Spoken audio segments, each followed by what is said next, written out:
let's get to the one, the only, Marlene Jennings, president of the Quebec Community Groups Network. Marlene, how you doing?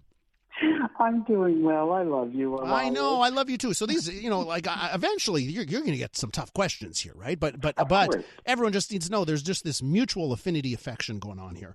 Marlene, how's it going at the Quebec Community Groups Network in the new gig as president? It's going well, but I have to say, Elias, I'm still trying to catch my breath. Coming in as president at the same time that we have two levels of government, provincial under Legault, federal under Justin Trudeau, two ministers saying that they're going to bring in significant changes to Bill 101 on the provincial level and the Official Languages Act on the federal level is enormous. It's historic. It never happened before. And that means QCGN has to organize almost like we're on an election campaign, rapid response, real research, polling, you name it. And we don't have the money for that because that's not part of our core budget. So we've made an application for significant funding to be able to meet with, create a surge capacity to support us and our community during these exceptional circumstances. And we're hopeful, fingers crossed, toes crossed, eyes crossed, that the federal government, Heritage Canada, will deal with it in a positive way. Do you feel that the do you consider it that we're under attack right now because you've got those two levels of governments looking at legislation? Yes. It means that we're in a very precarious position.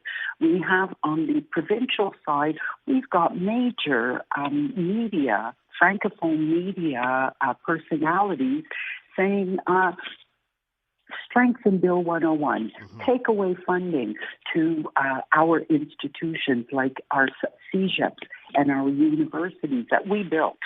And Marlene, it seems like if you fight back, you're deemed as an angry phone, and we shouldn't even have to listen. If you're an angry phone, we shouldn't even have to listen. So how do you get the message out with being cast aside as an angry phone?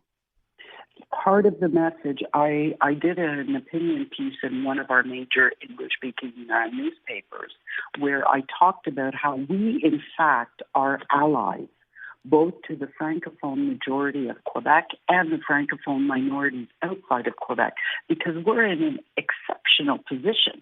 As an official language minority, we know what it is for the Francophone majority, which is also a minority in Canada.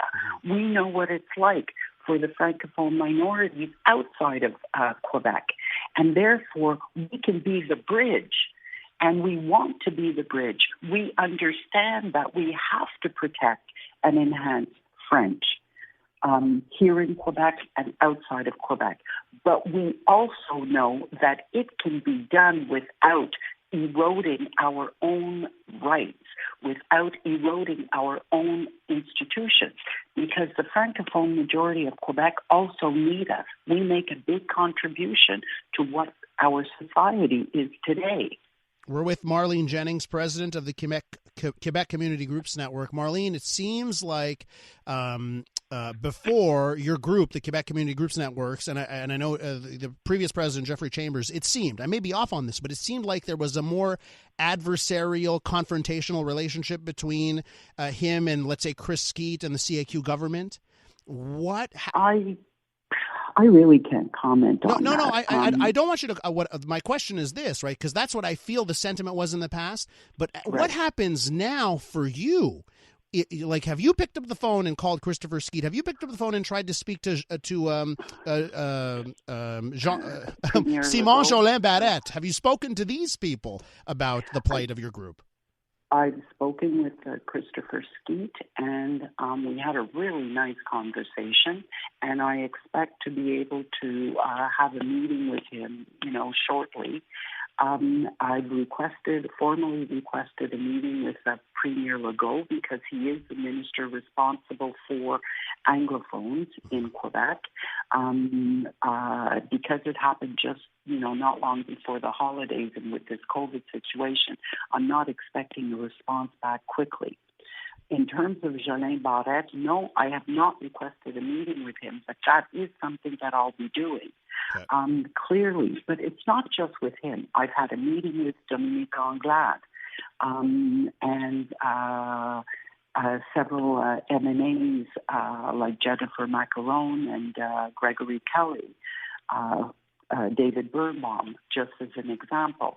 And this is work that we have to continue doing, reaching out, but not just to the provincial Liberal Party, reaching out to the Parti québécois, reaching out to Quebec Solidaire, reaching out to the CAC MNAs, to help them to understand, if we can, that we are not the enemies. We're actually allies, and it's in their interest, if they want to protect French here in Quebec, to see us as allies. Marlene, we're out of time here. I know you face a monumental challenge. I'm looking forward to our discussions as we go through that and see how your group is going to handle that. And I'll just leave you with this. I don't think it's acceptable if Simon Jolin Barrette announces changes to Bill 101 and he does it. He does it without even meeting with you before he would announce any changes. I mean, to me, that seems unacceptable. I would agree. Marlene, I would agree. Marlene, take care. We'll talk soon. You take care. Always a pleasure, Elias.